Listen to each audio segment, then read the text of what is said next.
کسی بھی شخصیت کا تعارف اس کی ولادت سے شروع ہوتا ہے اور اس کی وفات پہ ختم ہو جاتا ہے. کوئی بھی شخصیت ہے،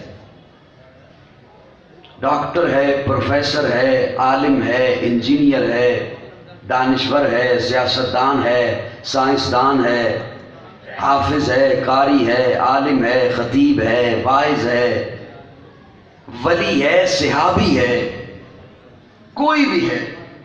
توجہ میری جانب، میری جانب.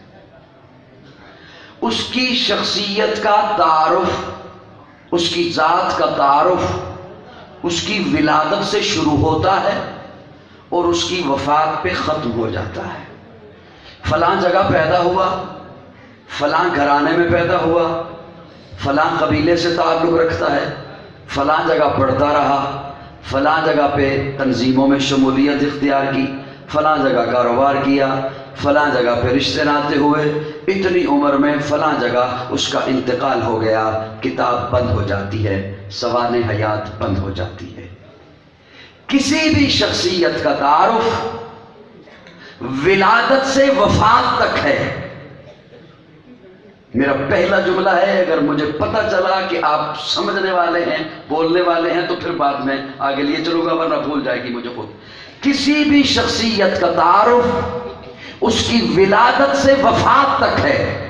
ایک میرے آقا کی ذات ہے کہ میرے آقا کا تعارف ولادت سے وفات تک نہیں، میرے آقا کا تعارف عالم ارواح سے شروع ہوتا ہے اور جنت تک جاتا ہے. میرے آقا کا تعارف عالم ارواح سے شروع ہوتا ہے اور جنت، بولو بولو، جنت.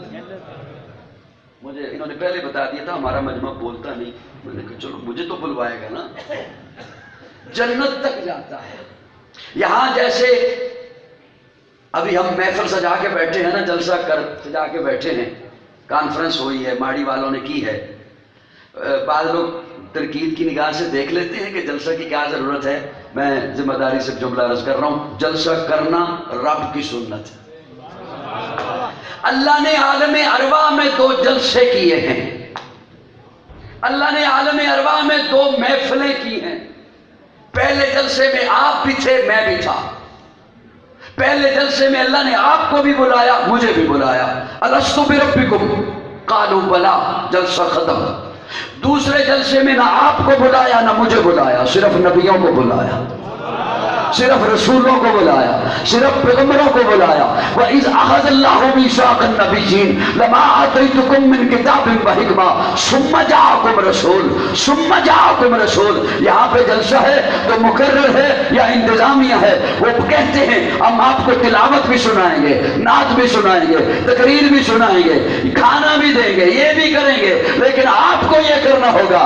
اللہ نبیوں کے جلسے کے بلا کر نبیوں سے اللہ فرماتے ہیں نبیوں تمہیں کتاب بھی دوں گا، حکمت بھی دوں گا، تدبر بھی دوں گا، فصاحت بھی دوں گا، بلاغت بھی دوں گا، امامت بھی دوں گا، قیادت بھی دوں گا، شرافت بھی دوں گا، تلاوت بھی دوں گا، طہارت بھی دوں گا. لیکن نبیوں سنو، ثم جاءکم رسول، پھر آئے گا میرا حبیب، ثم جاءکم رسول، پھر آئے گا میرا محبوب، ثم جاءکم رسول، پھر آئے گا امنہ کلال، ثم جاءکم رسول، پھر آئے گا عبداللہ کا در یتیم، ثم جاءکم رسول، پھر آئے گا صدیق کا یار، ثم جاءکم رسول، پھر آئے گا زہرا کا بابا، ثم جاءکم رسول، پھر آئے گا حسنین کا نانا. آج میرے ساتھ عہد کرو، جب میرا پیارا آ جائے گا اس پر ایمان لاؤ گے تو قاضی کو کہنے دو دوسرا جلسہ، جو جلسہ رب نے عالم ارواح میں کیا، اس جلسے کے سامعین انبیاء، مقرر خدا، موضوع شان مصطفیٰ.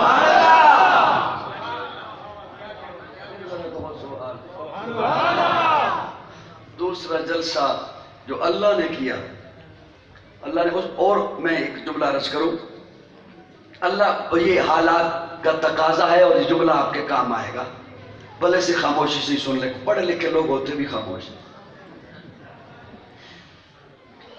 اللہ فرماتے کیا ہیں؟ قرآن ہے اللہ کا، اللہ تمام نبیوں سے میثاق کر رہے ہیں. میثاق کہتے ہیں معاہدے کو. وَإِذْ أَخَذَ اللَّهُ مِيثَاقَ النَّبِيِّينَ، نبیوں سے معاہدہ ہو رہا ہے. معاہدہ کیا ہو رہا ہے؟ کہ تم سارے پہلے جاؤ گے، میرا محبوب بعد میں آئے گا. تھوڑا سا کبھی بولو نا تو میں ایک جملہ عرض کرا تو تم سارے پہلے جاؤ گے. ذیشان وزیر صاحب، تم سارے نبیوں، جو نبی ہے وہ پہلے جائے گا، میرا محبوب بعد میں آئے گا. کسی ایک کو بھی یہ نہیں کہا کہ تو میرے محبوب کے بعد آئے گا. کسی ایک کو بھی یہ نہیں کہا کہ تو میرے محبوب کے بعد آئے گا. نہیں، جو نبی ہے وہ میرے محبوب سے پہلے جائے گا. اب جو بعد میں دعویٰ کریں وہ جھوٹا ہو سکتا ہے، نبی نہیں ہو سکتا. وہ جھوٹا ہو سکتا ہے. بہرحال میں لمبی بات شروع کروں گا تو بات دور نکل جائے گی، ٹائم بڑا تھوڑا ہے. عرض یہ کر رہا ہوں، عالم ارواح میں میرے آقا کا تذکرہ. عالم ارواح کے بعد ابھی پیدا نہیں ہوئے، ابھی ماں کے پیٹ میں ہیں، تو یہاں تذکرے ایسے بلند ہیں، ایسے عجب ہیں کہ سید آمنہ فرماتی ہیں ابھی پیدا نہیں ہوئے، ابھی میرے شکم میں ہیں، میں پتھر پہ پاؤں رکھتی ہوں، پتھر موم بن جاتے ہیں. سید آمنہ فرماتی ہیں ابھی میرے پیٹ میں ہیں، ابھی میرے شکم میں ہیں، ابھی پیدا نہیں ہوئے، میں کنویں پہ پانی بھرنے جاتی ہوں، پانی ابھر کے میرے پاؤں میں آ جاتا ہے. میں راتوں کو سوتی ہوں، ستارے مجھے جھک جھک کر سلام پیش کرتے ہیں. میں چلتی ہوں، بادل میرے اوپر سایہ کرتے ہیں. ابھی پیدا نہیں ہوئے، ابھی پیدا نہیں ہوئے. تذکرے اتنے عجب ہیں، تذکرے اتنے نرالے ہیں کہ اللہ نے آنے سے پہلے جس شخصیت کے تذکروں کو کائنات بھر میں پھیلایا ہے وہ آمنہ کا لال ہے. تھوڑا سا وقت ہو تو میں ایک بات کرتا ہوں. یمن کا بادشاہ ہے طبہ، اس کا بیٹا یثرب میں شکار کھیلنے کے لیے آیا اور یہاں قتل ہو گیا. اس وقت ابھی مدینہ نہیں بنا، یثرب ہے، یہاں پر قتل ہو گیا. طبہ کو غصہ آیا، اس نے کہا میں یثرب کو صفحہ ہستی سے مٹا دوں گا. اس نے فوج لے کر چڑھائی کی یثرب پر. دوپہر کے وقت یہاں پہنچا اور انہیں کہا کہ میں آپ سے جنگ کرنے آیا ہوں، لڑائی کروں گا، آپ کو مٹاؤں گا، میرا بیٹا قتل ہوا ہے یثرب میں. لڑائی کی. رات کو باہر خیمے لگائے اور خیموں میں وہ بھی اور اس کی فوج ٹھہری ہوئی ہے. تو دیکھتا ہے کہ شام کے وقت یثرب کے لوگ اس کے لیے کھانا لے کر آ رہے ہیں. کھانا لے کر اس نے کہا بڑے عجیب لوگ ہو، میں آپ سے لڑنے کے لیے آیا، میں آپ کو صفحہ ہستی سے مٹانے کے لیے آیا، میں اپنے بیٹے کے قتل کے غصے میں آیا اور آپ کھانا لا رہے ہو. تو یثرب کے لوگ کہتے ہیں تو بے شک ہمیں مٹانے کے لیے آیا ہے، ہم سے لڑنے کے لیے آیا ہے، لیکن ہے تو مسافر، کھانا تو تجھے چاہیے. اس بستی کی فطرت میں اللہ نے مہمان نوازی رکھی ہے. اس نے جنگ روک دی. اس نے کہا فوجیوں جنگ روک دو. اپنے علماء کو بلوایا، یہودی علماء ہیں، اور کہا کہ میں تو مٹانے آیا ہوں، یہ کیا بستی ہے؟ علماء نے کتابیں کھولی اور کتابیں کھول کے اسے بتایا تو اس بستی کو نہیں مٹا سکتا، اس لیے کہ اس بستی میں اللہ کا آخری نبی آئے گا. ہجرت کر کے یہ بستی اس کا مسکن بنے گی. وہ پوچھتا ہے وہ نبی کیسا ہوگا؟ علماء پھر کتابیں کھول کے اسے بتاتے ہیں اللہ کا آخری نبی ہوگا، اس کے سر پر اللہ ختم نبوت کا تاج سجائیں گے، ساری کائنات کا سردار ہوگا، ساری کائنات کا امام ہوگا، نبیوں کا امام ہوگا. وہ پوچھتا ہے اس کی امت کیسی ہوگی؟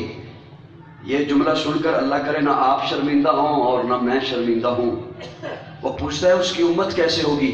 علماء نے پھر کتابیں کھولی اور کتابیں کھول کے اسے بتایا اس کی امت نماز پڑھے گی، سچ بولے گی، کھرے لوگ ہوں گے. یہ آپ کی وہ تعریف ہے جو پہلی آسمانی کتابوں میں درج ہے. نماز پڑھے گی، کھرے لوگ ہوں گے، سچ بولیں گے. طبہ کے دل میں اتنی محبت آئی، طبہ نے یثرب میں ایک عالیشان مکان تعبیر کرایا، ایک بڑے سردار کو بلایا، سردار کو دی چابی، ساتھ لکھا وصیت نامہ. خاموش رہو ماڑی والو، آپ کی مرضی بولو، آپ کی مرضی. اصل میں ماڑی میں پہلی دفعہ آیا ہوں، توجہ. ساتھ لکھا وصیت نامہ اور سردار کو چابی دے کے کہا یہ مکان طبہ کا نہیں، اس اللہ کے آخری پیغمبر کا مکان ہے، اللہ کے آخری پیغمبر کا مکان ہے. یہ میں تجھے چابی بھی دے رہا ہوں، تجھے وصیت نامہ بھی لکھ رہا ہوں. یہ چابی اور وصیت نامہ تیری نسل میں آگے چلتا رہے تاکہ اس پیغمبر تک پہنچ جائے، آخری پیغمبر تک پہنچ جائے. وہ چابی اور وصیت نامہ چلتے چلتے ابو ایوب انصاری کے پاس پہنچ گیا. آج تک آپ سنتے رہے ابو ایوب انصاری حضور جا کے ٹھہرے، سنتے رہے۔ آج قاضی سے جملہ سنو اور لذت حاصل کرو۔ ابو ایوب انصاری کے مکان میں حضور نہیں ٹھہرے، حضور کے مکان میں ابو ایوب انصاری ٹھہرے۔